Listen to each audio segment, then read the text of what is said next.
किसी जमाने में एक नेक और अक्लमंद बादशाह हुकूमत करता था। वो अपनी राया से मोहब्बत करता और इंसाफ के तकाजे पूरे करता था। उसकी सल्तनत में 3 चोरों ने शाही खजाने को लौटने का मंसूबा बनाया। एक रात वो महल में घुसने में कामयाब हो गए, मगर जैसे ही उन्होंने खजाने को हाथ लगाया, एक खफिया जाल इन पर गिर गया और वो रंगे हाथों पकड़े गए। सिपाहियों ने फौरन उन्हें बादशाह के सामने पेश कर दिया।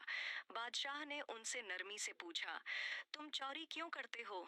एक चोर बोला, हम गरीब हैं, हमारे पास कुछ नहीं, इसलिए चोरी करने पर मजबूर हुए।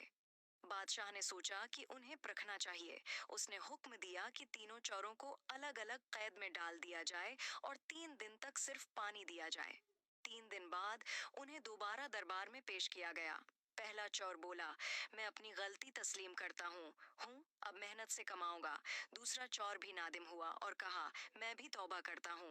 मगर तीसरा चोर हंसते हुए बोला, अगर मुझे मौका मिला तो मैं दोबारा चोरी करूंगा। बादशाह ने पहले 2 चोरों को माफ करके उन्हें काम फराहम किया, जबकि तीसरे चोर के हाथ काट दिए और जेल भेज दिया।